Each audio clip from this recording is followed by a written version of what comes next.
بين الحقيقة والسراب نلقى الأحبة والصحاب أحفاد عثمان هنا بالشوق نفتح كل باب. تلك السواعد باللقاء يحلو بها وعد اللقاء، وعلى المحبة والنقاء نرقى بأحلام الشباب، وعلى المحبة والنقاء نرقى بأحلام الشباب، نرقى بأحلام الشباب. خير الدعاة مع الشيوخ لله تحيا في شموخ طوعا وللمولى رضوخ، للخير تمضي لا تهاب. السلام عليكم ورحمة الله وبركاته. أعوذ بالله من الشيطان الرجيم. بسم الله الرحمن الرحيم. الحمد لله رب العالمين. نحمده ونستعينه ونستغفره ونتوب إليه، ونعوذ بالله من شرور أنفسنا ومن سيئات أعمالنا. من يهده الله فلا مضل له ومن يضلل فلا هادي له. أشهد أن لا إله إلا الله وحده لا شريك له، وأشهد أن محمدا عبده ورسوله. أدى الأمانة وبلغ الرسالة ونصح الأمة وجاهد في الله حق جهاده، وتركنا على المحجة البيضاء ليلها كنهارها لا يزيغ عنها إلا هالك. ونصلي ونسلم على نبينا المصطفى وعلى آله وصحبه أجمعين. سبحانك لا علم لنا إلا ما علمتنا إنك أنت العليم الحكيم. رب اشرح لي صدري ويسر لي أمري واحلل عقدة من لساني يفقه قولي. أما بعد، فيا عباد الله أوصيكم وإياي بتقوى الله فقد فاز المتقون. Terima kasih kepada pengurusi majlis, Tuan Imam, Tuan Bilal, Tuan Siak, ahli jawatan kuasa Masjid Selat Melaka, dan seterusnya tuan-tuan muslimin dan muslimat yang dirahmati Allah Subhanahu wa taala sekalian. Alhamdulillah, sama-sama kita panjatkan kesyukuran kita kepada Allah Subhanahu wa taala kerana pada malam yang berbahagia ini kita dapat bersama-sama menghidupkan sunnah Rasulullah sallallahu alaihi wasallam dengan kita berada di dalam majlis ilmu. Moga-moga Allah Subhanahu wa taala memberi kekuatan kepada kita untuk kita terus mengimarahkan majlis ilmu, kerana inilah yang diwariskan kepada kita oleh baginda besar Nabi Muhammad sallallahu alaihi wasallam. Satu hari Abu Hurairah radhiyallahu anhu, setelah kewafatan Rasulullah sallallahu alaihi wasallam, Abu Hurairah dia melihat ada di kalangan rakan-rakan dia agak leka dengan tugas masing-masing, dengan kerja masing-masing. Lalu Abu Hurairah menyatakan kepada teman-teman beliau, maukah kamu mengambil harta pusaka Nabi sallallahu alaihi wasallam? Sekarang ini orang sedang membahagi-bahagikan harta pusaka Nabi sallallahu alaihi wasallam. Apabila mendengar berita daripada Abu Hurairah tersebut, maka teman-teman beliau menyatakan kepada Abu Hurairah, ya Abu Hurairah, kami pun tak nak ketinggalan untuk mendapatkan harta pusaka Nabi sallallahu alaihi wasallam. Di mana? Dibahagi-bahagikan. Lalu dinyatakan kepada mereka orang sedang membahagi-bahagikan harta pusaka Nabi di masjid. Jom kita pergi. Maka tuan-tuan ramailah teman-teman Abu Hurairah itu mengikut Abu Hurairah untuk pergi ke masjid. Bila sampai saja di masjid, mereka mencari-cari di mana dinar, di mana dirham, di mana harta pusaka Nabi SAW sebagaimana yang disebut oleh Abu Hurairah. Lalu mereka bertanya kepada Abu Hurairah, "Ya Abu Hurairah, tadi kamu kata harta pusaka Nabi SAW sedang dibahagi-bahagikan di masjid, mana dia? Tak nampak pun dinar, tak nampak pun dirham." Lalu apa jawab Abu Hurairah? "Apa yang kamu nampak? Kami hanya nampak majlis-majlis ilmu, halaqah-halaqah Al-Quran. Itu sahaja, tidak ada dinar, dirham." Sebab bila sebut kata pusaka ni maknanya duit lah, kalau kita wang ringgit lah. Apa kata Abu Hurairah? Dia kata harta pusaka Nabi SAW bukan berbentuk dinar dan juga dirham, tetapi majlis ilmu itulah merupakan harta pusaka Nabi SAW. Sebab Nabi tidak mewariskan kepada kita dinar wala dirham. Dinar pun tidak, dirham pun tidak, ringgit pun tidak, rupi pun tidak, dolar pun tidak. Tetapi Nabi SAW mewariskan kepada kita ilmu. Tuan-tuan, jadi malam ni bila mana kita berada di masjid ini yang disebut tadi bahawa 99% daripada bukan orang sini, jadi tidak ada masalah daripada mana sekalipun, asalkan kita dapat makmurkan masjid yang indah ni, Masjid Selat Melaka, kan? Jadi tuan-tuan yang dirahmati Allah Ta'ala sekalian, jadi malam ini kita mengutip kata pusaka Nabi SAW. Maka dengan sebab itu kita berkesempatan untuk duduk dalam majlis ilmu. Majlis ilmu kita tak lama tuan-tuan, kita berhenti pukul 12 tengah malam. Boleh tak? Majlis ilmu zaman Nabi lagi dahsyat. Majlis ilmu zaman Nabi lagi dahsyat tuan-tuan. Ada satu hadis itu menceritakan bagaimana sahabat-sahabat duduk dalam majlis ilmu dengan Nabi SAW start daripada subuh sampai maghrib. Start daripada subuh tuan-tuan sampai maghrib. Bukan maghrib sampai isyak, tak. Start daripada subuh. Saya ulang sekali lagi, start daripada subuh. Nabi solat subuh berjamaah dengan sahabat. Lepas solat subuh Nabi naik atas mimbar, Nabi berkhutbah, bagi kuliah lah, sampai waktu zuhur. Nabi turun solat zuhur, habis solat zuhur Nabi naik pula atas mimbar, Nabi bagi pula fa khatabana Rasulullah sallallahu alaihi wasallam hatta al-asr. Nabi berkhutbah pula, sampaikan ilmu pula sampai waktu asar. Nabi turun solat asar, habis solat asar Nabi naik pula atas mimbar, Nabi khutbah lagi, Nabi bagi kuliah lagi sampai waktu maghrib. Itu dia tuan-tuan. Sahabat-sahabat Nabi sallallahu alaihi wasallam tidak berganjak daripada mendengar apa yang disampaikan oleh Nabi SAW, hingga perawi hadis menyatakan a'lamuna man ahfazuna, orang yang paling mengerti di kalangan kami ialah mereka yang paling banyak hafal apa yang disampaikan oleh Nabi SAW. Banyak rekod, masuk direkod kan. Jadi tuan-tuan, sampai tahap macam tu kadang-kadang sahabat-sahabat Nabi SAW berada dengan baginda Rasulullah SAW dalam majlis ilmu. Sebab itu ilmu ni merupakan perkara yang paling asas dalam kehidupan kita. Sebab itu Nabi SAW bina sahabat Nabi ni. Nabi didik mereka menjadi seorang sahabat yang sangat hebat, yang sanggup berjuang kerana Allah Subhanahu Wa Taala, yang sanggup mati kerana Allah Taala. Sebab itu golongan sahabat ni disebut dalam hadis Nabi, khairul qurun qarni thumma alladhina yalunahum thumma alladhina yalunahum.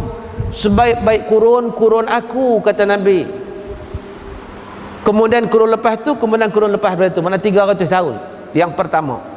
Jadi kurun yang terbaik, kurun Nabi SAW dengan para sahabat Nabi, itu kurun yang terbaik. Sebab apa? Sebab sahabat ni dapat secara langsung terus daripada Rasulullah SAW. Quran mengubah para sahabat. Quran menjadikan sahabat ni seorang yang meletakkan perjuangan hidup dia semata-mata kerana Allah Subhanahu wa taala. Sebab Quran mempunyai mukjizat. Quran, tuan-tuan, bila kita bincang pasal Quran, kita bincang pasal mukjizat. Quran mempunyai mukjizat yang sangat-sangat hebat, yang boleh menggetarkan jiwa manusia yang mahu memahaminya, yang nak. Kalau tak nak, tak bayar, tak boleh buat apa. Dia masalah nak dengan tak nak ni benda yang penting, tuan-tuan. Kalau nak, pepatah kata apa? Nak 1000 daya. Kalau nak datang kuliah ni mai jauh mana pun dia boleh datang. Pasal apa? Pasal berkehendak. Tapi kalau tak mau duduk sebelah masjid, dia tak mai. Dia tak mari. Pasal apa? Pasal tak nak. Sebab tu keinginan tu benda yang paling penting dalam kita melakukan sesuatu. Sebab tu hadis yang pertama dalam susunan Al-Arba'in An-Nawawiyah, innamal a'malu binniyat. Innamal a'malu binniyat wa innamal likulli imri'in ma nawa. Kata Nabi, setiap amalan bermula dengan niat. Sebab apa, tuan-tuan? Bermula dengan niat. Niat tu kehendak kita. Niat tu satu benda yang berpaksi dalam hati kita. Qasdus syai', keinginan dalam hati kita, tu nama dia niat. Daripada niat itu barulah kita melakukan sesuatu perbuatan. Maka dengan sebab tu kalau nak, insya-Allah sahabat Nabi yang nak, mereka jadi pejuang-pejuang Islam yang sangat hebat. Tetapi masyarakat waktu tu juga yang tak mau, hatta bapa saudara Nabi tak mau, Abu Lahab tak mau, masuk neraka. Itu je. Sebab itu bila kita nak ambil contoh, tuan-tuan, bila kita bincang pasal Quran, nak ke tak nak pada Quran tu je persoalannya. Kalau nak, tuan-tuan, Quran pun nak kat kita. Kalau kita tak nak, tak boleh buat apa. Macam pepatah Cina, dia kata apa? Ini pepatah Cina sikitlah. Dia kata, kalau datangkan kepada aku 1000 orang, 1000 orang yang jahil, yang bodoh, yang tak reti, tapi dia nak belajar, aku boleh ajar dia sampai dia pandai. Aku boleh ajar dia. Tetapi kalau kamu datangkan kepada aku seorang cukup, tak usah ramai, seorang je, tapi dia tak nak. Dia tak nak. Kok mana pun dia tak nak. Apa kata patah Cina tu? Aku tidak boleh berbuat apa-apa. Surrender. Hak 1000 tadi aku boleh ubah jadi pandai kalau dia nak. Aku boleh ajar dia. Kalau tak reti, boleh ajar bagi reti. Tapi kalau seorang cukup, tak usah ramai, seorang tak nak, maka tak boleh buat apa-apa. Itu pepatah Cina. Dalam bahasa Cinanya, wapu je tahu. Itu bahasa Cina lah. Tuan-tuan yang dirahmati Allah Ta'ala sekalian. Sebab itu keinginan itu satu perkara yang sangat-sangat penting, yang dimanifestasikan dalam niat kita. Sebab itu kalau kita tengok setiap amal ibadat kita mesti ada niat. Niat mahalluha fil qalbi, tempat dia dalam hati. Kekuatan itulah, kekuatan niat dalam hati itu memberi kekuatan luaran kita untuk kita melakukan sesuatu. Itu yang ada di kalangan para sahabat Nabi SAW. Tuan-tuan yang dirahmati Allah, sebelum kita terus dengan lebih lanjut, malam ini saya juga nak buka ruang kepada tuan-tuan untuk bertanya soalan. Nak memudahkan tuan-tuan bertanya, tuan-tuan boleh terus SMS kepada saya soalan tuan-tuan. Kita buat malam ni ala-ala rancangan Tanyalah Ustaz lah. Kan? Malam ni kita buat ala-ala rancangan Tanyalah Ustaz yang bersecara langsung dari Masjid Selat Melaka, yang tak akan disiarkan langsung. Jadi tuan-tuan, sesiapa yang mempunyai persoalan, tuan-tuan boleh SMS-kan kepada saya di talian 019 324 1364. Saya ulang sekali lagi, sesiapa yang mempunyai persoalan boleh SMS-kan soalan anda ke talian 019 324 1364. Talian SMS dibuka sekarang. Jadi insya-Allah sampai je soalan saya akan respon dari semasa ke semasa insya-Allah. Tuan-tuan yang dirahmati Allah Taala sekalian, saya nak bawa dua senario. Bagaimana seorang yang menjadi sahabat Nabi sallallahu alaihi wasallam dan seorang yang engkar kepada Nabi sallallahu alaihi wasallam apabila berhadapan dengan Quran. Al-Quran, tuan-tuan, bila kita sebut Quran, dia adalah kalamullah, perkataan daripada Allah. Dan dalam hadis disebut inna asdaqal hadithi kitabullah, sebenar-benar perkataan kitabullah, Al-Quran. Tidak ada yang lebih benar dari Al-Quran. Kadang-kadang ada orang dia menghayati bacaan novel sangat dahsyat kan, satu malam 500 muka surat boleh selesai. Quran dia tidak menghayati. Sedangkan Quran itu adalah sesuatu yang paling benar sebab dia kalamullah dan dia mu'jiz, mempunyai mu'jizat. Quran itu mempunyai mu'jizat. Dan Al-Quran diturunkan dalam suasana masyarakat Arab pada waktu itu hebat dari sudut sastra, dari sudut bahasa, dari sudut retorik balaghahnya. Maka Allah Ta'ala bekalkan kepada Nabi Quran untuk berhadapan dengan mereka. Kita tengok ya, pada zaman Nabi Musa alaihi salam, pada zaman Nabi Musa waktu itu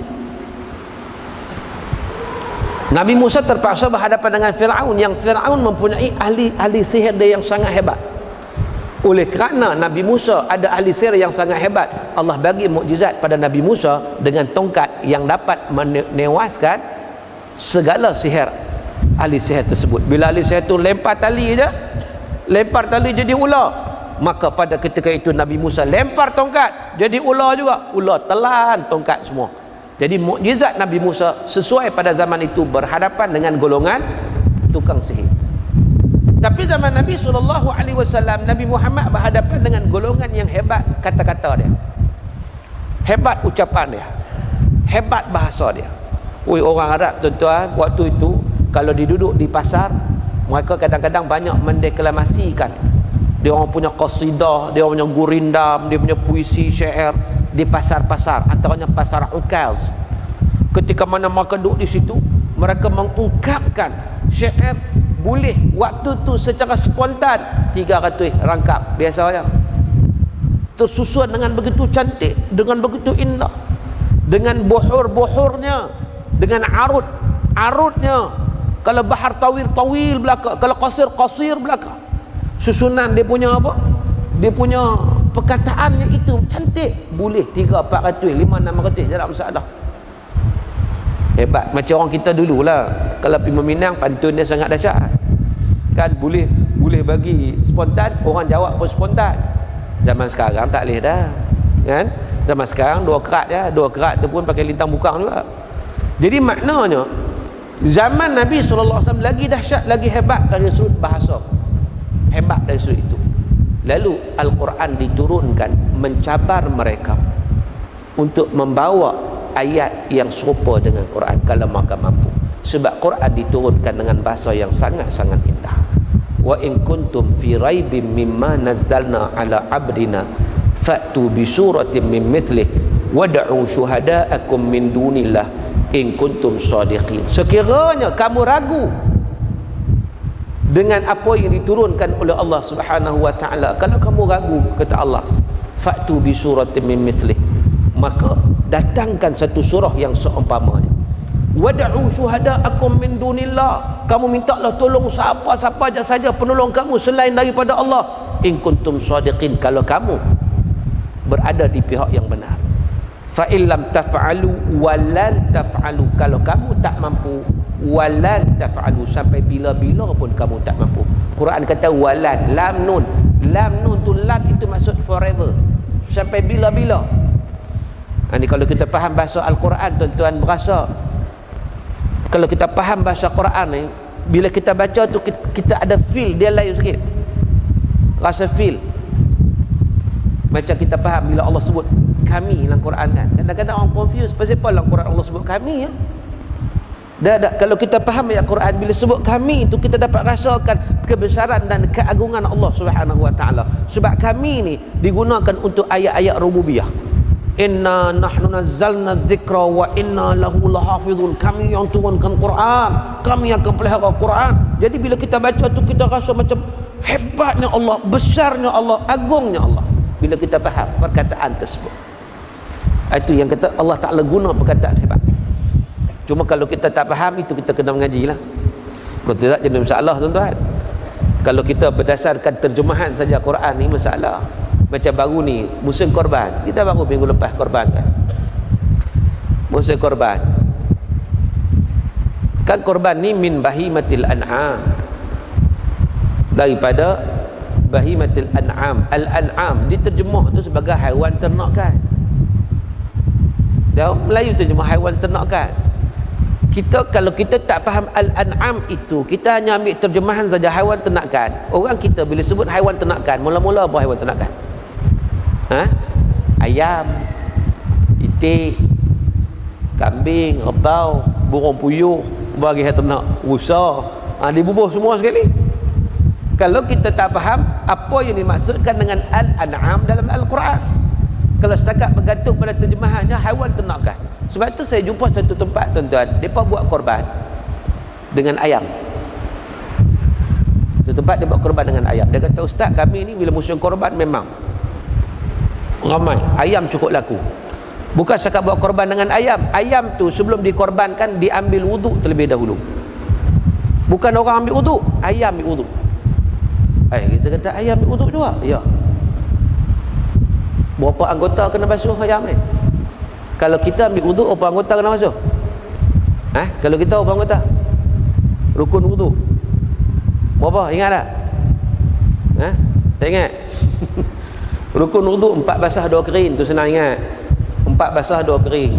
4 basah tu 4 yang kena air, basuh muka, tangan sampai siku, kepala, kaki. Yang kering apa? Niat dan tertib. Tu tak kena air kan. So 4 basah 2 kering. Tuan-tuan, saya tanya dia, ayam pun kena ambil wuduk? Dia kata bila kita nak korban tu kita berwudukkan ayam tersebut. So berapa anggota kena basuh? 3 anggota. Mana rukun wuduk bagi ayam. Ayam pun ada rukun wuduk dia. Mula-mula basuh apa? Basuh kepala dia. Basuh kepala, gede-gede basuh kepala, kemudian basuh kepak dia. Dua-dua belah kan. Habis basuh kepak dia, basuh kaki dia. Barulah dia kata dikorbankan. Tuan-tuan dan rahmati Allah, hak lagu ni pun ada. Macam ni pun mereka tidak faham konsepnya itu. Sebab itu kena faham apa yang disampaikan oleh Allah Subhanahu wa taala dalam Quran, kena mengaji, kena tahu apa yang disampaikan. Tuan-tuan dan rahmati Allah.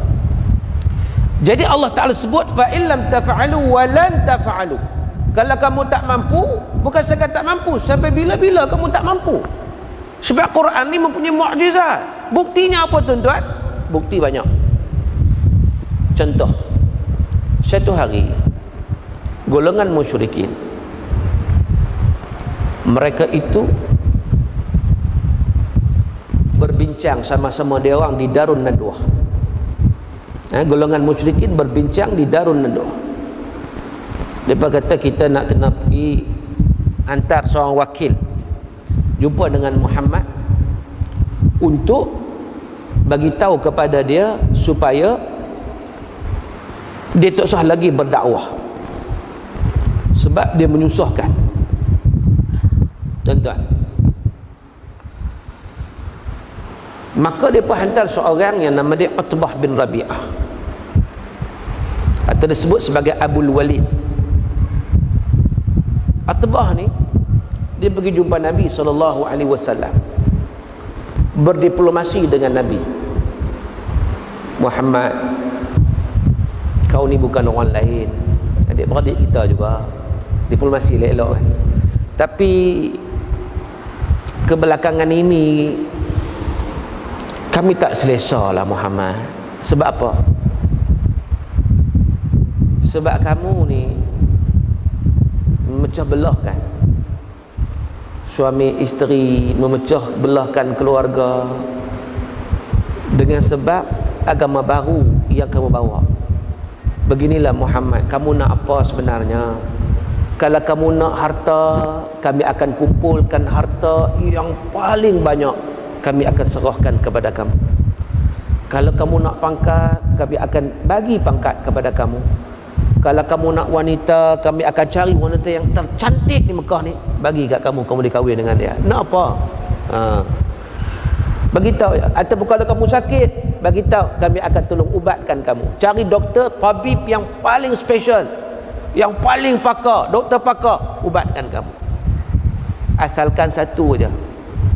Tak payahlah duk pecah belah ni dengan apa entah kamu bawa ni. Tuan-tuan, Nabi SAW dengar je, dengar.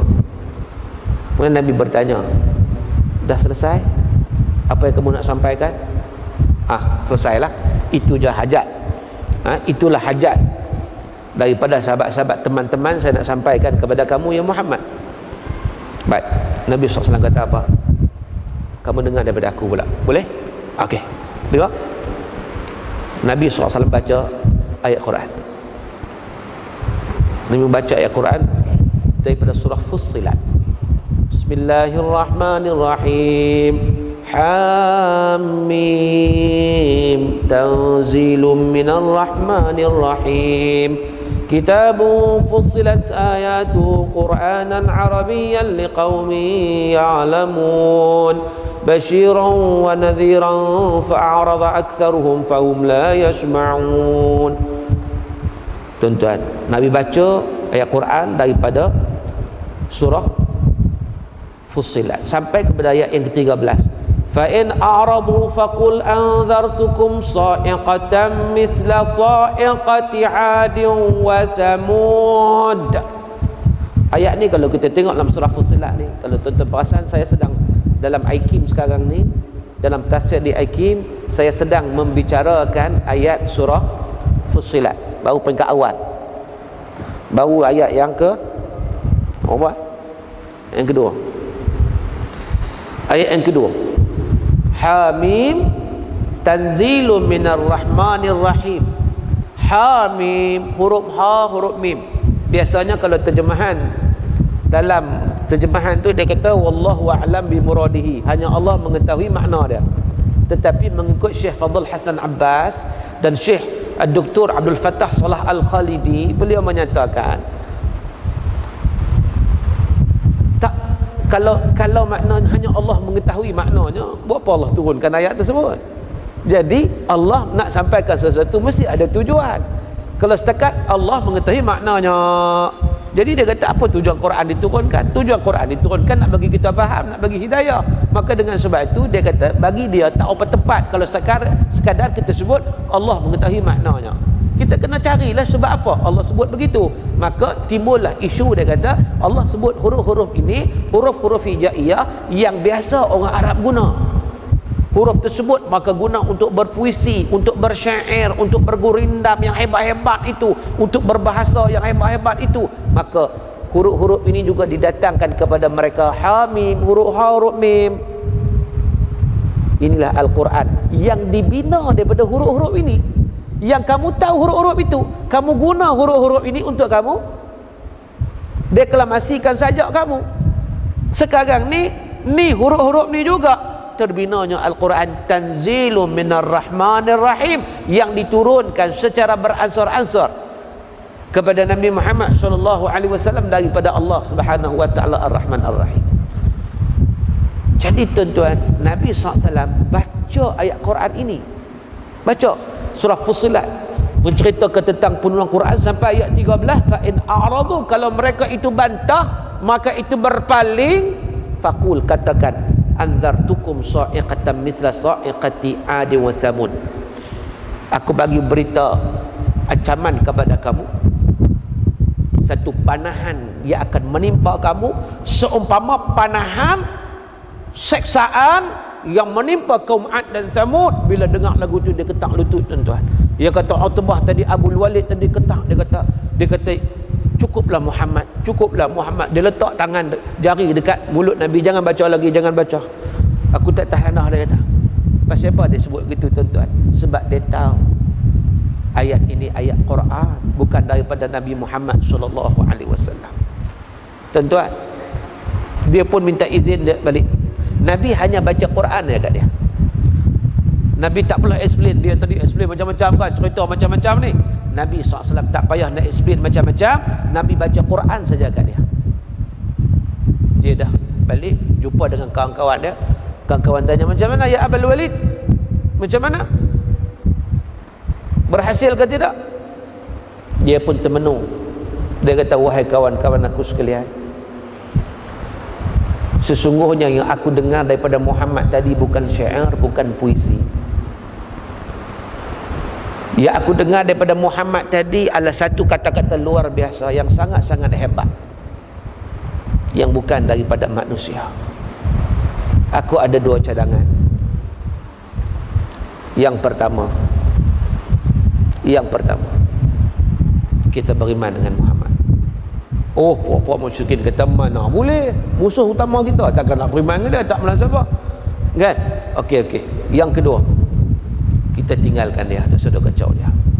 Besok kalau dia menang, bagus juga untuk kita satu bangsa dengan dia kan. Kalau dia dapat kemenangan, kejayaan di atas dunia ni, maka mereka berkata pada Abul Walid, wahai Abul Walid, kamu ni kena sampuk dah ke? Ataupun kamu kena sihir dah ke dengan Muhammad ni sampai teruk jadi macam ni, sampai pergi tadi elok, balik-balik berubah macam ni? Sebab apa dia berubah tuan-tuan? Sebab dia tahu kebenaran. Cumanya sekarang ini masalah dia ialah apa? Dia sayang kawan-kawan dia. Lalu dia kata, dah, aku tak terpengaruh dengan Muhammad, aku tetap bersama-sama kamu. Tuan-tuan, dia tidak menerima Quran, bukan kerana dia tak tahu, bukan kerana dia tak faham, tetapi kerana dia terpengaruh ataupun berada dalam environment yang tidak mahu kepada kebenaran. Sebab tu kalau orang nak melakukan perubahan tuan-tuan, environment tu penting sangat-sangat. Kalau kita nak jadi golongan orang yang suka menuntut ilmu, kita kena kawan dengan orang yang suka menuntut ilmu. Barulah kawan telefon, malam ni free tak? Awaknya ada satu kuliah di Masjid Silat, jom kita pergi. Ada kawan tolong ajak, kita pun semangat nak datang. Tidak seorang kita tak datang kan. Jadi makna environment, kawan-kawan tu memang memberi peranan yang sangat-sangat hebat. Itu sangat penting. Sebab tu kalau kita nak melakukan kebaikan, kita cari kawan-kawan yang boleh bawa kita kepada kebaikan. Begitu juga orang yang terlibat dengan kemungkaran tuan-tuan. Sebab apa dia tetap berada dalam kemungkaran? Sebab kawan-kawan dia duduk macam tu juga, memang suka kepada kemungkaran. Macam orang isap rokok lah. Pasal apa susah sangat nak berhenti rokok? Pasal kawan-kawan dalam ni buat dah isap rokok ni. Tapi bukan dalam masjid lah, luar masjid lah kan. Pasal apa? Pasal kawan-kawan. Walaupun kita tahu, bagi tahulah macam mana sekalipun, racun 4,000 racun lah, bagi tahu rokok tu bukan setakat tu, filter dia tu, filter rokok tu, filter dia buat daripada hemoglobin, protein darah babi. Filter dia tu hisap sehari 20 kali darah babi tu dia hisap. Tahu tak? Tahu, tapi tak, dia kata tak boleh. Bak keliling tu semua pakai hisap rokok, takkan saya duduk seorang-seorang tak hisap. Ini susah lah gitu. Environment tu penting. Tuan-tuan, dalam kes ini Abul Walid tadi dia tak terima. Bukan dia tak tahu itu Quran, dia tahu. Sebab apa? Quran mempunyai mukjizat, dia menyentuh hati-hati manusia. Cuma nak dengan tak nak je. Nak dengan tak nak je. Berbeza dengan sahabat-sahabat Nabi SAW. Kita tengok siapa tak kenal Umar Al-Khattab radhiyallahu anhu. Siapa tak kenal dia? Seorang yang sangat-sangat dahsyat. Bengih dia, tegah dia pada zaman jahiliah. Hebat tak hebat dia, ganah tak ganah dia, gedebe tak gedebe dia, sampai ke tahap dia nak bunuh Nabi SAW.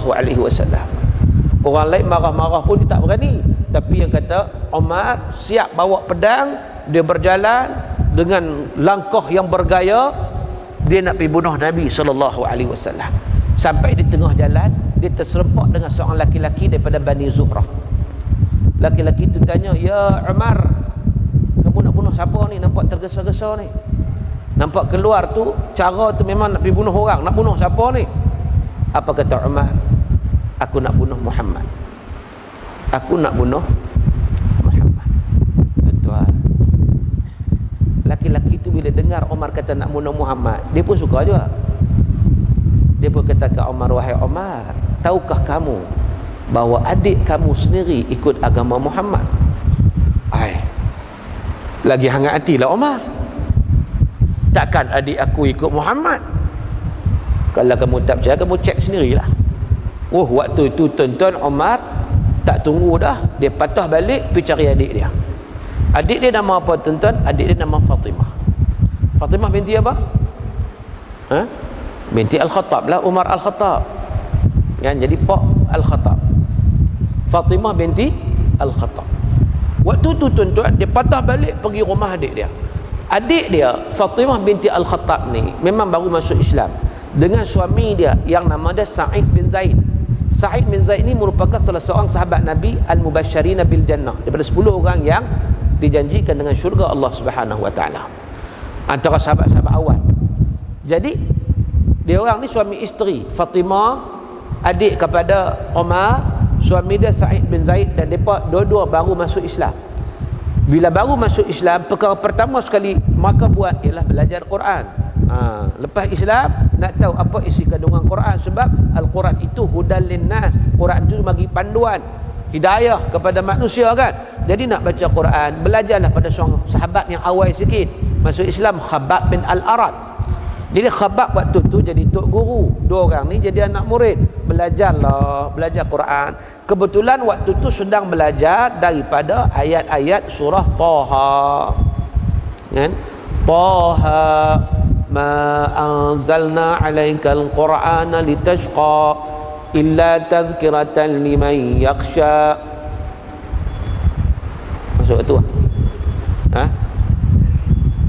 tak azan. Baik, jadi tuan-tuan dan rahmati Allah Ta'ala sekalian, jadi waktu itu mereka sedang belajar Quran. Umar datang waktu itu. Umar datang dengan penuh kemarahan, dengan penuh kemarahan, sampai dekat rumah Fatimah ini. Umar mendengar bacaan ayat tersebut, Taha, duduk dengar baca.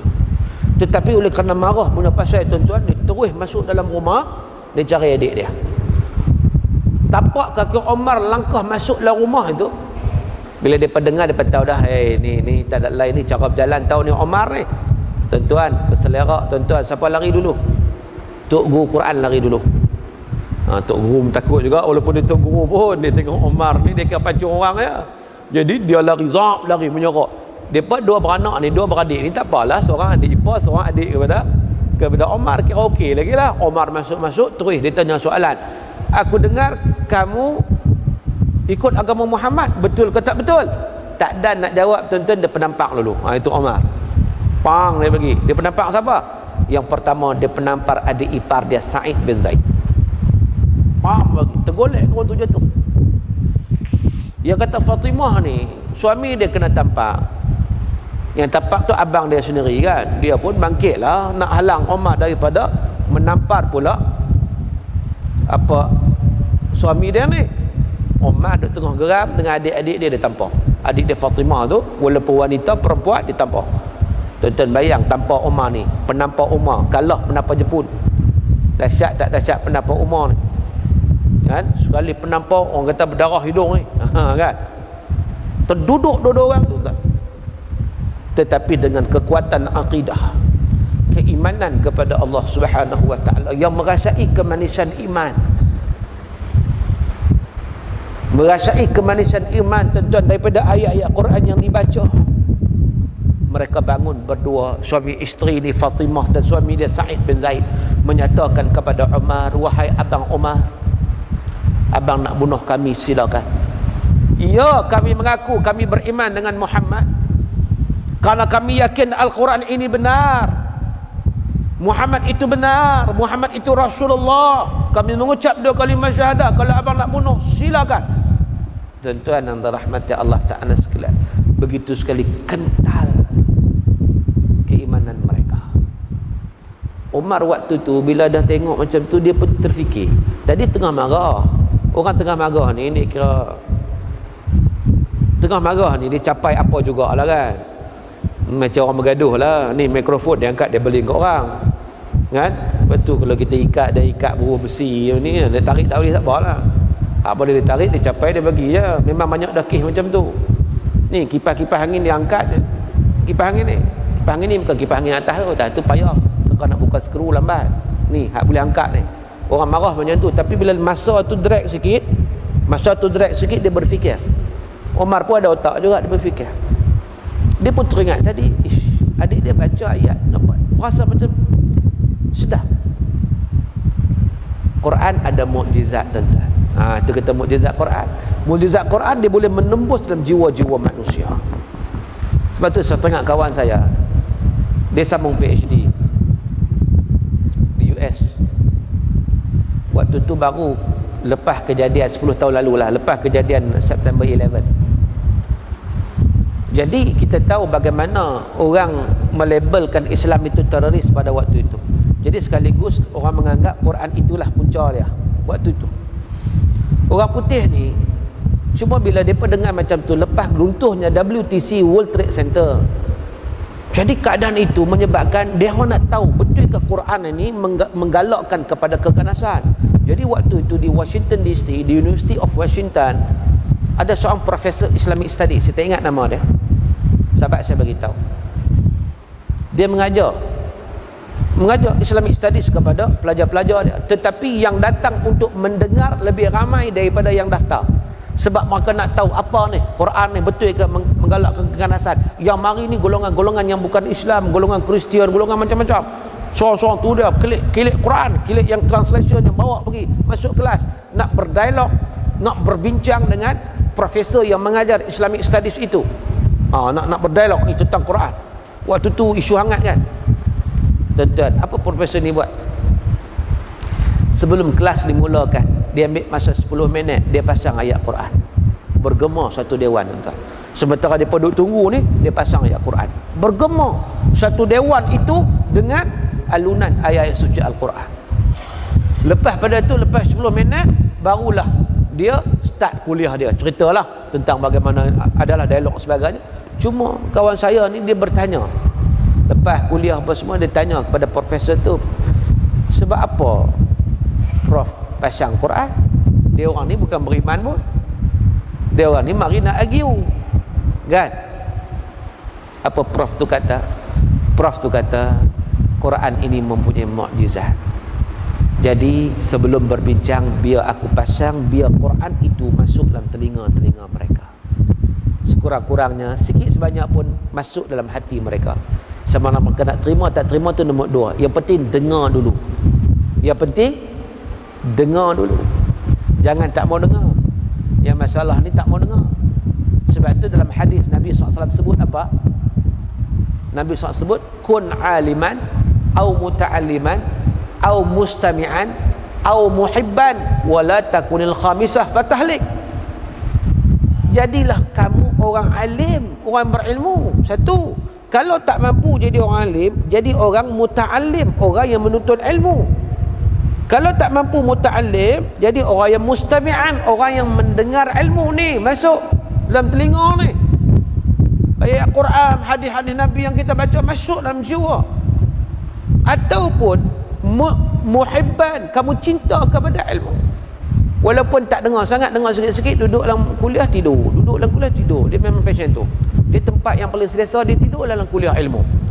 Tapi dia nak duduk juga, mana dia cinta kepada ilmu. Dalam pejam-pejam masuk kat sikit-sikit kan. Okeylah, maknanya masuk kategori juga. Tapi Nabi kata wala takunil khamisah, jangan jadi golongan yang kelima. Sebab golongan kelima nak kata alim pun tidak, nak kata menuntut ilmu pun tidak, dengar ilmu pun tak mau, cinta pada ilmu pun tak mau. Golongan ni kata Nabi akan binasa. Sebab golongan ni mengikut jejak langkah Abu Lahab. Ia dibinasakan oleh Allah Subhanahu wa taala kerana keingkaran dia. Golongan ni tak mau langsung. Ini bahaya. Sebab tu kalau ada golongan macam ni, masalah.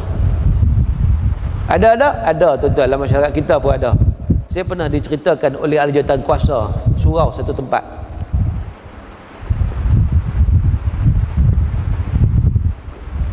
Ketika surau ni cerita satu hari, dua tahun lepas tak silap saya, Dia kata, ustaz, tempat kami ada seorang, dia kata, dia tak suka majlis ilmu. Kami duduk bermajlis ilmu, dia tak suka. Rumah dia tak jauh dari surau, dekat je. Speaker tu sampai kat dia. Dia satu hari dia pergi potong wire speaker. Dia tak mau dengar. Dia tak mau. Dia pergi potong wire speaker tu. AJK cari tengok, loh, wire speaker potong. Dia pergi sambung balik. Kan? Sambung balik. Dia tengok orang sambung balik, dia tak perhati. Dia pergi potong pula kali kedua. Dia potong pula kali kedua. AJK sabar, tak apa, sabar. Dia pergi sambung balik.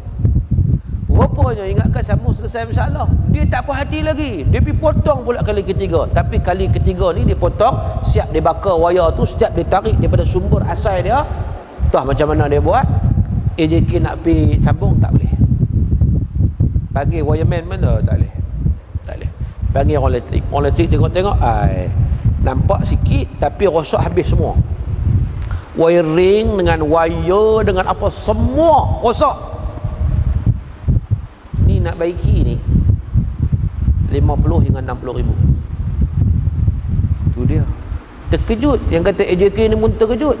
Lah kali bincang mesyuarat, kita nak buat macam mana ni. Hari tu kita duduk sabar-sabar ni, tak jadi ni. Ni sampai tahap makan kos sampai 50 ribu ni bukan dia dah. Lalu maka buat report polis. Nak ambil tindakan sendiri tak boleh juga, kita ada undang-undang kan. Jadi buat report polis, tuan. Bila buat report polis, polis pun panggil lah yang disyaki, OKT, orang yang kena tuduh kan. Panggil orang kena tuduh tu, marilah. Dia pun mari.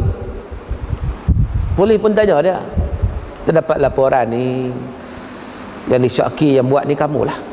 Sebab kamu dalam tempat tu, kamu yang tak suka majlis ilmu ni. Jadi sebab apa kamu buat? Dia menafikan.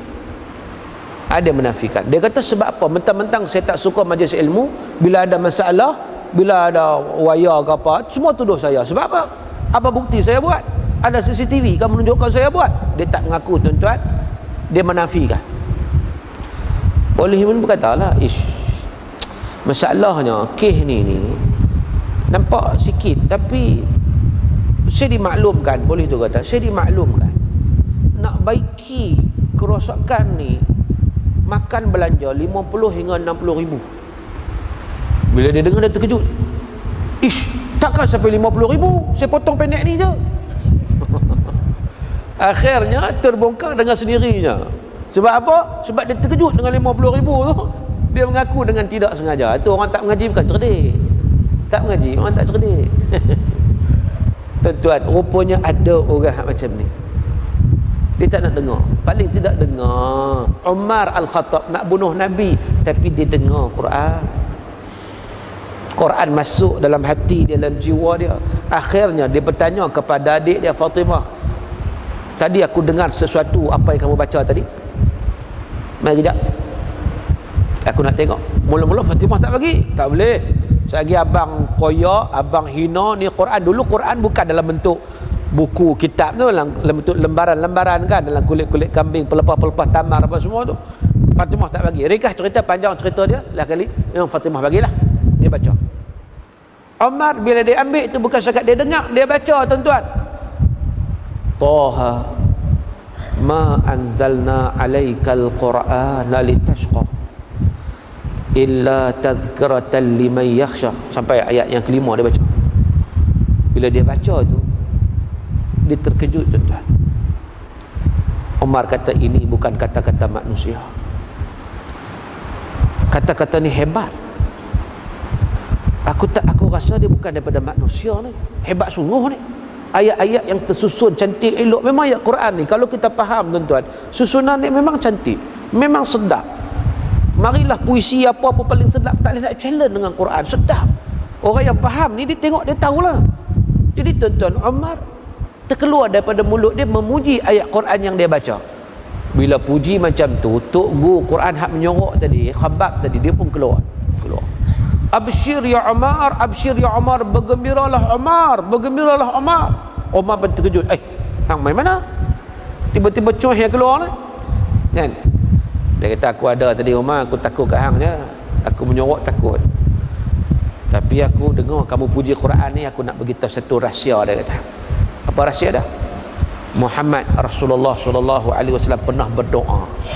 Allahumma a'izzal Islam bi ahadil umarain. Ya Allah, berilah kemuliaan kepada Islam dengan salah seorang dua Umar. Siapa dua Umar seseorangnya? Pertamanya Umar Al-Khattab, yang kedua Amr bin Hisham, iaitu Abu Jahal. Nabi pernah berdoa, tapi bila aku tengok kamu ni dah puji Quran ni, aku rasa kamu dah. Tuan-tuan, memang waktu tu Umar jadi lembut hati dan dia bertanya di mana Rasulullah sallallahu alaihi wasallam. Kali ni dia pergi jumpa Nabi bukan untuk bunuh Nabi lagi, tetapi dia pergi untuk mengucap dua kalimah syahadah yang disambut dengan laungan takbir oleh para sahabat Nabi sallallahu alaihi wasallam. Tuan-tuan yang dirahmati Allah Taala sekalian. Jadi Umar selepas daripada tu dia menghayati ayat-ayat Allah Subhanahu wa taala, ayat-ayat Quran, dia menjadi seorang sahabat Nabi yang sangat-sangat hebat. Sangat-sangat hebat. Sehingga dia juga termasuk dalam kalangan sahabat Nabi yang dijanjikan syurga. Cuma yang tak suka dia adalah golongan Syiah. Syiah memang tak suka Umar. Syiah sentiasa melaknat Umar, melaknat Sayyidina Abu Bakar. Kan? Sebab tu kita kata Syiah ni sesat. Ada Syiah kat sini? Betul tak?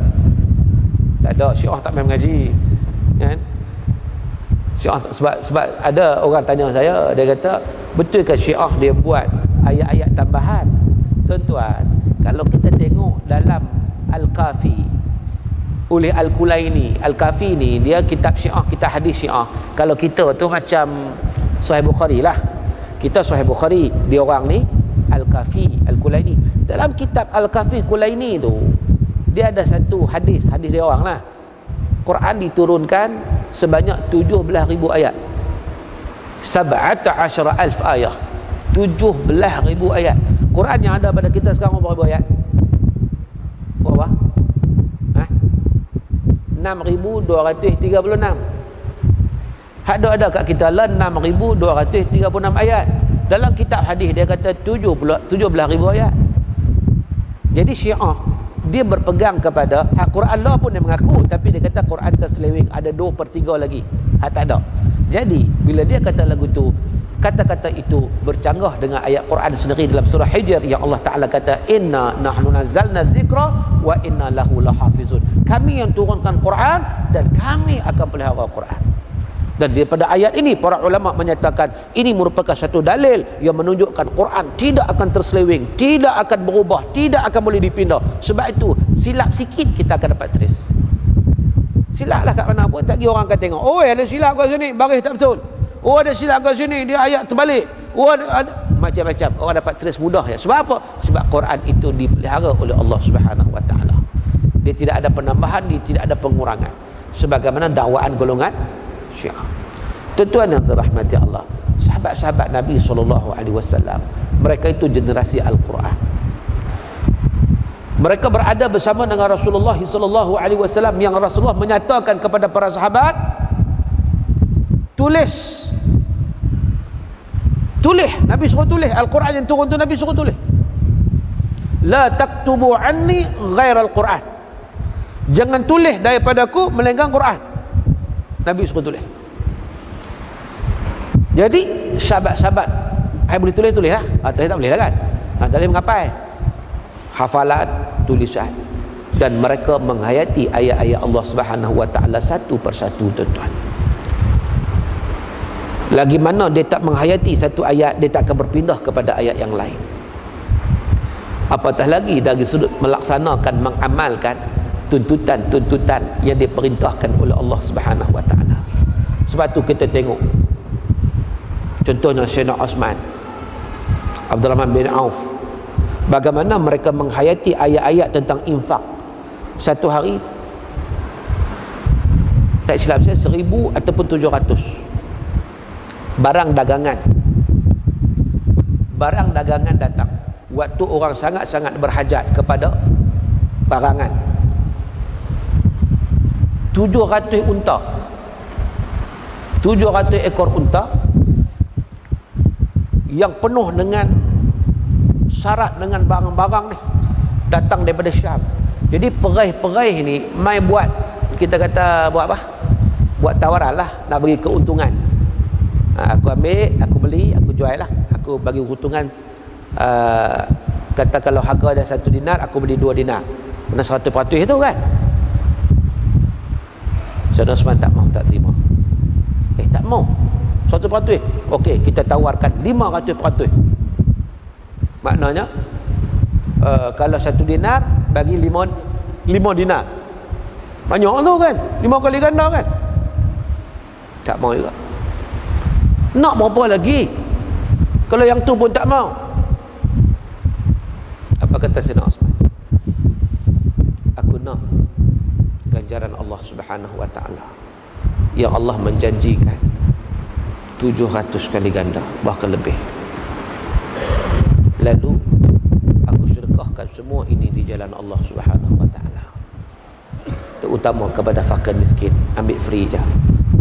Tuan-tuan, subhanallah, macam mana dia boleh bersikap sedemikian kalau bukan dia menghayati ayat Quran yang Allah Ta'ala sebut,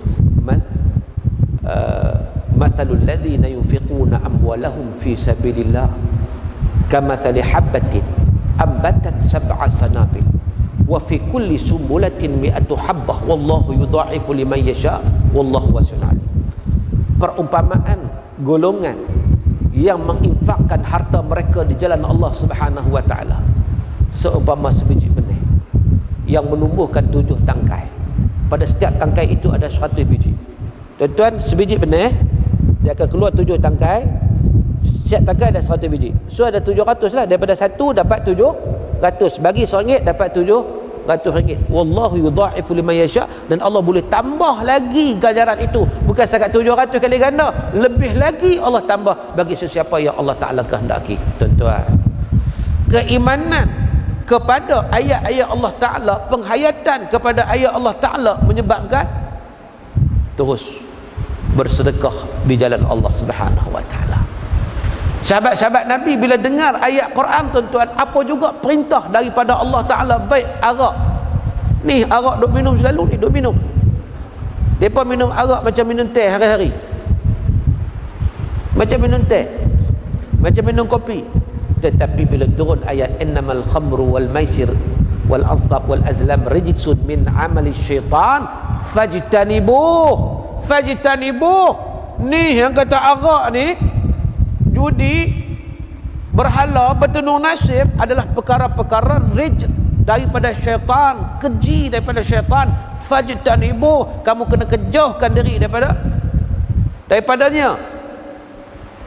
On the spot waktu tu juga, yang mana arak yang berada dalam tempayan-tempayan di rumah ni bukan sikit-sikit arak ni. Oleh kerana minuman harian ada serta tempayan pun ada, maka waktu tu juga tuang tempayan-tempayan arak itu bergelinang, jatuh, mengalir masuk dalam parit-parit dan sebagainya. Kerana apa? Kerana ini merupakan perintah Allah Subhanahu wa taala. Subhanallah, satu pengorbanan yang sangat besar. Sebab apa, tuan-tuan? Sebab maka yakin dengan Allah Subhanahu wa taala, maka yakin dengan kebenaran Al-Quran. Memang kita tak boleh jadi generasi sahabat, kita tak boleh sampai tahap macam tu. Nabi dah habaq dah, generasi itu generasi yang terbaik. Tapi mengapa tidak kita ada semangat untuk meyakini apa juga yang ada dalam Al-Quran, sebagaimana yang diyakini oleh para sahabat Nabi radhiyallahu anhum ajma'in. Yang banyak kalau kita nak baca kisah-kisah mereka, sangat-sangat banyak. Bagaimana mereka menerima ayat-ayat Allah Subhanahu wa taala itu dalam keadaan mereka sanggup buat apa saja untuk mendapat keredaan Allah Subhanahu wa taala. Sebab itu mereka, golongan sahabat Nabi itu, maka nak syahid. Sebab maka nak ada kedudukan di sisi Allah Taala. Allah sebut, wala tahsabanna allazina qutilu fi sabilillah amwat bal hum ahya 'inda rabbihim yurzaqun. Jangan kamu sangka bahawa orang yang matinya Allah Ta'ala itu, mereka itu, maka yang gugur je Allah tu, maka itu mati. Tapi balhum ahya, mereka itu hidup inda rabbihim, hidup di sisi Tuhan mereka, kan? Dan terus diberi rezeki, yurzaqun, maka terus berezeki. Sebab itu sahabat-sahabat Nabi SAW, mereka tidak pernah gentar gerun walaupun terpaksa berhadapan dengan musuh yang sangat-sangat hebat. Tuan-tuan yang dirahmati Allah Ta'ala sekalian, Mus'ab bin Umair, contoh orang yang kaya, bila dia masuk Islam, beriman dengan Al-Quran. Satu hari dalam sebuah hadis yang diriwayatkan oleh Sayyidina Ali, Sayyidina Ali kata, satu hari Nabi duduk dengan kami di Masjid Madinah. Tiba-tiba masuk Mus'ab, masuk. Bila Nabi tengok Mus'ab, jatuh air mata Nabi. Jatuh air mata Nabi. Maksud dia apa, tuan-tuan? Nabi sedih sebab melihatkan kepada pakaian Mus'ab. Cupan camping, tuan-tuan, tak macam kita hebat pakaian kita. Mus'ab bin Umair yang dia gugur syahid pada medan Uhud, yang waktu tu pakaian dia tak dapat nak menutupi jenazah dia. Tutup kepala nampak kaki, tutup kaki nampak kepala, tak cukup. Ketika mana dia masuk dalam masjid Nabi, Nabi nampak dengan pakaian yang macam tu mengalir air mata Nabi. Pasal pun mengalir air mata Nabi? Sebab Nabi teringat yang kata Mus'ab ni waktu jahiliah dia, waktu dia tak Islam, waktu tu dia sangat-sangat disayangi oleh keluarga, terutama ibu dia. Bila mana dia masuk Islam, dia beriman dengan Nabi SAW, dia beramal dengan ayat suci Al-Quran, dia pegang pada akidah yang mantap. Waktu tu dia terus dibuang oleh keluarga sampai jadi papa kedana, tetapi dia tidak pernah berganjak. Lalu Nabi bila tengok Mus'ab, Nabi berpaling kepada sahabat. Nabi kata apa? Bagaimana kamu satu hari nanti, bagaimana kamu kalau satu hari nanti pakaian kamu silih berganti, makanan kamu juga banyak hidangan, dan rumah-rumah kamu dihiasi macam kelambu Kaabah yang menghiasi Kaabah. Nabi tanya. Sahabat Nabi kata, ya Rasulullah, kalau macam tu, waktu tu kita akan senang, hidup kita akan senang. Sebab apa? Sebab nikmat, kita tak susah-susah lagi nak buat kerja, cari duit, semua dah ada belaka dah. Makan sedap, pakaian sedap, rumah pun sedap, tak payah, kita boleh fokus pada ibadat lah. Nabi kata tak. Waktu kamu sekarang ini lebih baik pada waktu kamu waktu itu, kalau kamu sempat waktu itu. Waktu tu waktu bila, tuan? Waktu zaman kita, waktu yang sangat-sangat mewah zaman kita. Orang dah lupa kepada Al-Quran, orang dah lupa kepada Allah Subhanahu wa ta'ala. Mus'ab bin Umair mempertahankan akidah dia. Sa'ad bin Abi Waqqas yang dirakamkan oleh Allah dalam Al-Quran, antara sebab nuzul kalau kita baca surah Luqman, wa in jahadaka ala an tusyrika bima laysa laka bihi ilmun fala tuti'huma wa sahibuhuma fid dunya ma'rufa. Sekiranya kedua ibu bapa kamu bersungguh-sungguh nak paksa kamu untuk syirik kepadaku, kata Allah, fala tuti'huma, jangan ikut kehendak mereka, tetapi wasahibhuma fid dunya ma'rufa, buatlah baik pada mereka semasa hidup atas dunia. Buat baik kena buat baik kan, tapi jangan taat dalam benda syirik. Macam cerita Sa'ad bin Abi Waqqas. Sa'ad bin Abi Waqqas merupakan anak kesayangan ibu dia. Mak dia sangat sayang pada dia. Bila dia masuk Islam, tuan-tuan, dia beriman dengan Nabi, beriman dengan Al-Quran. Bila Al-Quran dah masuk dalam jiwa dia, dia pegang-pegang sungguh. Waktu tu mak dia warning pada dia, mak dia buat monggok lapar. Monggok lapar ni zaman dulu ada dah, bukan zaman sekarang. Mak dia buat monggok lapar. Mak dia kata, kalaulah kamu tak murtad, tak tolak agama Muhammad, mak akan terus mati. Mak mati, mak lapar. Apa kata Sa'ad bin Abi Waqqas? Dia kata, mak, saya sayang, mak sayang sungguh, mak segala-galanya bagi saya, tetapi hak mak nak ugut ni, minta maaf, saya tak boleh terima. Kalau ditakdirkan oleh Allah Subhanahu wa ta'ala mak muak lapar sampai mati, kemudian mak hidup balik, mak suruh saya murtad, saya tak akan murtad. Allah bagi mati, bagi hidup pula. Allah bagi 100 nyawa kat mak untuk saya murtad, saya tetap tidak akan murtad. Tu dia. Mak dia pun terkejut. Mak dia terkejut sampai macam tu sekali. Lah kali mak dia makan. Kan mak dia nak ugut je kan. Nak ugut saja. Kita tengok bagaimana ketabahan, kekuatan sahabat Nabi SAW. Sebab apa? Sebab mereka faham Al-Quran. Maka faham tuntutan Allah Subhanahu wa taala dalam Al-Quran, dan mereka beriman. Bukan setakat maka faham, maka beriman. Dzalikal kitab la raiba fi hudal lil muttaqin alladzina yu'minuna bil ghaib. Nih kitab Quran ini tidak ada keraguan padanya, jangan ada syak wasangka. Sahabat Nabi tak pernah syak. Sebab itu maka sanggup buat apa saja. Sampai ke tahap tuan-tuan, kalau kita tengok dalam satu peperangan, saya nak kongsi tuan-tuan, mungkin tuan-tuan tahu dah, tetapi sebagai satu peringatan semula, peperangan Mu'tah. Peperangan Mu'tah tuan-tuan, sahabat Nabi ada berapa ribu orang? 3,000. Musuh ada berapa ribu? Musuh 200,000. 200,000 tuan-tuan. Menasabah tak menasabah? 3,000 lawan 200,000. Memang masa sahabat Nabi pergi nak perang tu, perisik bagi tahu dah, musuh ada 200,000. 100,000 daripada tentera Syam, 100,000 tentera Rom. Sebab waktu tu bumi Syam di bawah Rom. Jadi Rom hantar bantuan 100,000, tentera kufar 100,000, so 200,000 duk tunggu kita. Macam mana ni? Maka bermesyuarat. Sahabat Nabi yang 3,000 bermesyuarat. Pada waktu itu Abdullah bin Rawahah menyatakan, bukankah kita menginginkan syahid di sisi Allah Subhanahu wa taala?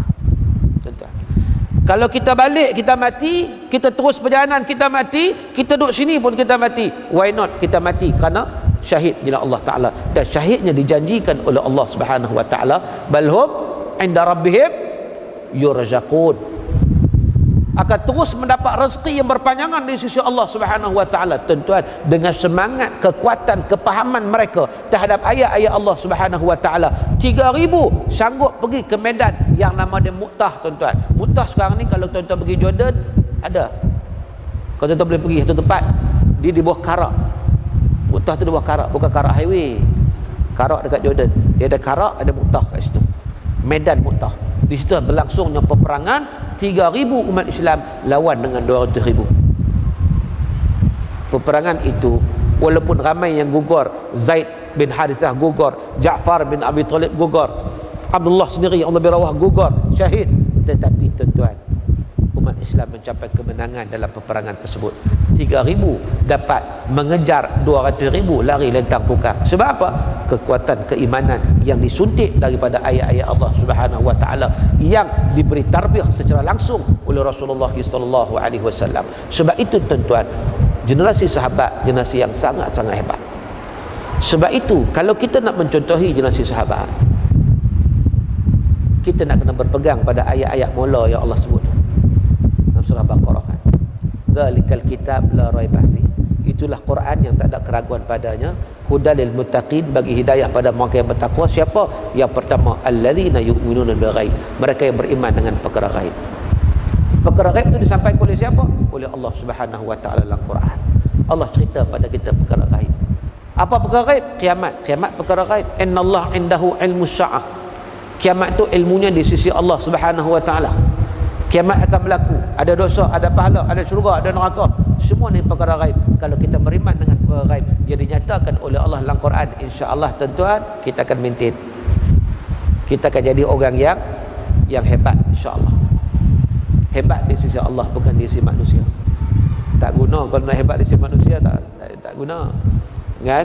Hebat di sisi manusia tetapi tak hebat di sisi Allah, nak buat apa?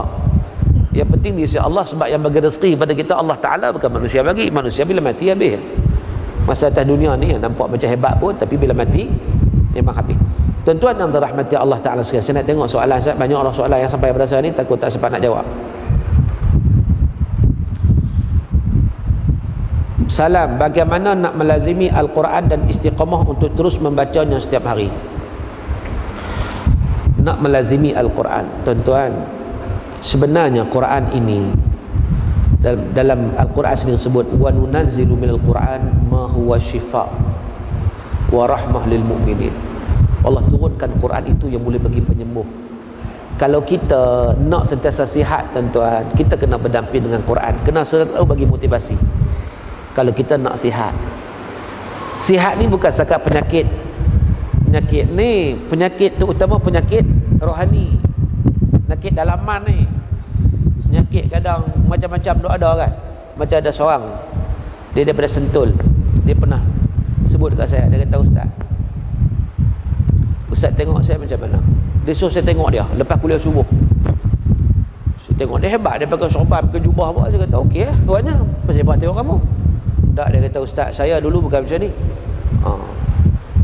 Itu macam mana? Dulu saya teruk, saya Quran tak baca langsung, tapi waktu tu saya jadi panah barat. Saya kalau balik rumah silap sikit memang nak marah saja. Isteri lambat masak ya. Saya tumbuk apa? Tumbuk dinding. Sakit tangan tak apa, puas hati. Tak ni dia tak tenang, dia kata tak tenang. Satu hari bila saya dapat hidayah daripada Allah Subhanahu Wa Taala, saya baca Quran. Tak sampai 2 bulan, dia kata Ustaz. Tak sampai 2 bulan. Saya dapat merasai ketenangan yang saya tak pernah rasa sebelum ini daripada Quran. Sebab itu tuan-tuan, Quran ni banyak dia punya fadilat dia. Kata Nabi SAW, Iqra'ul Quran fa innahu ya'ti yaumal qiyamah syafi'an li ashabi. Bacalah Quran kerana dia datang pada hari kiamat bagi syafaat kepada pembacanya. Jadi kita kalau nak dapat syafaat di akhirat, hendaklah kita sentiasa berdamping dengan Quran. Macam mana nak motivasi ni? Motivasi ni kadang kita kena sentiasa peringatkan. Sebab Allah Ta'ala sebut, wa dzakir fa inna dzikra tanfa'ul mu'minin. Berilah peringatan kerana peringatan itu memberi manfaat kepada orang beriman. So kita nak kena sentiasa diperingatkan. Kita boleh ingat, baru kita nak baca, lepas tu lupa balik kan. Kena ingat balik. Mana kita kiri kita ni nak kena selalu diperingatkan. InsyaAllah bila mana kita sentiasa diperingatkan, di situ kita ada kekuatan, insyaAllah. Solat sunat subuh boleh disatukan solat sunat fajar. Ini soalan ke apa? Ini satu kenyataan. Dia kata solat sunat subuh boleh disatukan solat sunat fajar. Apa dia? So soalannya apa? Mungkin soalan dia kata, adakah solat sunat subuh tu solat sunat fajar? Jawapannya ya. Kadang-kadang orang keliru, orang kata solat sunat fajar itu sebelum subuh, solat sunat subuh tu selepas masuk waktu subuh. Tuan-tuan, sebelum subuh dia panggil qiyamul lail, tahajud sebelum subuh. Bila masuk waktu subuh ataupun fajar, dia panggil solat sunat subuh atau solat sunat fajar 2 rakaat. Ia termasuk dalam muakkad, yang sangat-sangat muakkad. Solat sunat rawatib yang mengiringi solat fardu dia panggil solat sunat rawatib. Solat sunat rawatib mengiringi solat fardu. Solat sunat rawatib ini ada 10 rakaat yang muakkad. Yang muakkad ni yang sangat-sangat dituntut. Kalau yang tak muakkad kita tak buat, tak apa lagi, tapi yang muakkad ni kita buat. Apa dia 10 itu? Yang pertama 2 rakaat sebelum subuh. Ingat tuan-tuan, ingat terus saya sebut ni kan, 2 rakaat sebelum subuh. Yang kedua 2 rakaat sebelum zuhur. Yang ketiga 2 rakaat selepas zuhur. Yang keempat 2 rakaat selepas maghrib.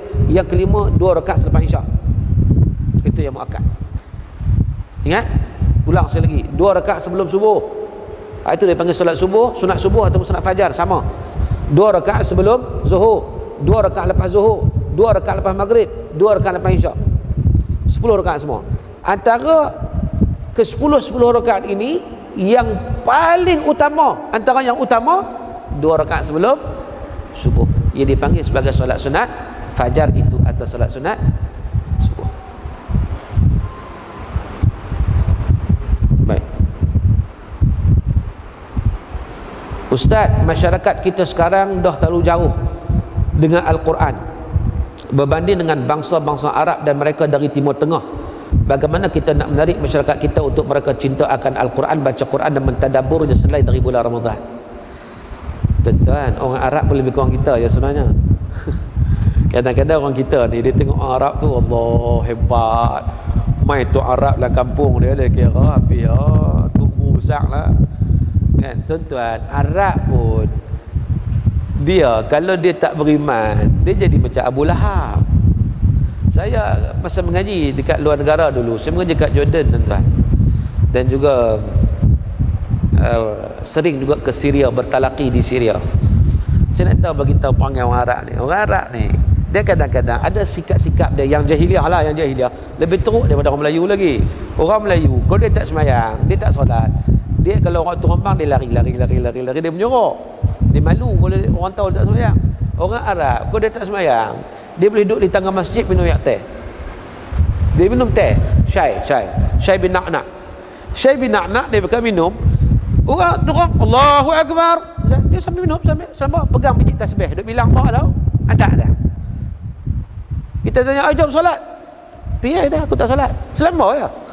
Selama dia tak rasa malu kalau dia tak solat. Maknanya kadang-kadang orang kita bagus lagi. Bukan bagus tak solat tu, bagus ada juga perasaan malu. Kan? Ada juga dia tak malu. Jadi maknanya dari sudut tanggungjawab dia kan dekat orang apa, orang Arab ke orang Melayu ke. Orang Arab pun tuan, dia boleh bercakap Arab betul, tetapi dari sudut kepahaman pada Quran dia kena mengaji juga. Kalau dia tak faham kepahaman tuntutan Quran, dia kena faham, dia kena mengaji, dia kena menuntut ilmu. Serupa macam kita kena menuntut ilmu, kan? Jadi sebab itulah bukan maknanya orang Arab lebih daripada kita, tak lebih, samanya. La fadla li arabiyyin ala a'jami wala a'jami ala arabi. Nabi kata tidak ada kelebihan orang Arab ke atas orang bukan Arab, dan tidak ada kelebihan orang bukan Arab ke atas orang Arab, tak ada, illa bitaqwa, kecuali dengan takwa kepada Allah Subhanahu wa taala. Jadi kalau kita lebih bertakwa daripada orang Arab, tuan-tuan, kita lebih lagi. Sebab bangsa ini Allah Taala tak kira. Sebab Allah Taala yang menentukan bangsa kita. Kita bukan boleh pilih, tuan-tuan. Masa kita lahir dulu boleh pilih tak? Lahir-lahir Melayu, aku tak mahu Melayu, hidung penyet, aku nak jadi orang Arab. Boleh bertukar tak? Tak boleh. Jadi bangsa ini ditentukan oleh Allah, maka kita tidak dihitung dari sudut bangsa kita. Kamu bangsa Arab ke, bangsa Cina ke, bangsa India ke, kamu bangsa apa sekalipun, Allah Ta'ala tak tanya. Tetapi apakah kamu beriman atau tak beriman, itu yang akan ditanya. Apakah kamu taat pada Allah ataupun tidak, itu yang akan dipersoalkan. Harta kamu ambil mana, ke mana kamu pergunakan, umur kamu macam mana, ilmu kamu macam mana, semua itu akan dipersoalkan. Tapi bangsa kamu tidak akan dipersoalkan. Sebab itu tuan-tuan, kalau Arab dipegang pada Islam, dia jadi hebat. Macam Sayyidina Umar sebut, zaman sahabat memang sahabat yang hebat. Bukan sekadar orang Arab, orang yang bukan Arab. Salman Al-Farisi, sahabat Nabi yang hebat, walaupun dia bukan Arab, dia Parsi. Suhaib Ar-Rumi, Rom, dia juga hebat, sahabat Nabi SAW, yang Nabi sebut 2-3 kali. Nabi kata beruntunglah Suhaib, beruntunglah Suhaib, beruntunglah Suhaib. Sebab dalam peristiwa hijrah dia sanggup berkorban segala harta benda dia semata-mata nak menyahut seruan Allah dan Rasulnya. Jadi maknanya mereka yang hebat itu ialah mereka yang berpegang kepada Islam. Disebut oleh Umar Al-Khattab, nahnu qaumun a'azzanallahu bil Islam. Kita satu bangsa, satu puak, satu kaum, kita akan dapat kemuliaan bila mana kita berpegang dengan Islam. Wa idza bataghaina al-'izzata bighairi al-islam adzalana Allah. Tapi kalau kita duk cari kemuliaan dengan selain daripada Islam, Allah Taala akan hina kita. Nah itu. Orang Arab hari ini dapat penghinaan tak? Yang tak berpegang pada Islam dapat penghinaan. Kita nak makan contoh tak boleh. Palestin kecil ya, tetapi Arab keliling tak boleh buat apa. Tak boleh menyelamatkan Palestin. Sebab apa? Sebab mereka tak berpegang kepada Islam. Pemimpin-pemimpin mereka berkiblatkan kepada Zionis. Jadi maknanya tuan-tuan, insya-Allah siapapun kita, bila mana kita istiqamah, kita sentiasa berada, berusaha.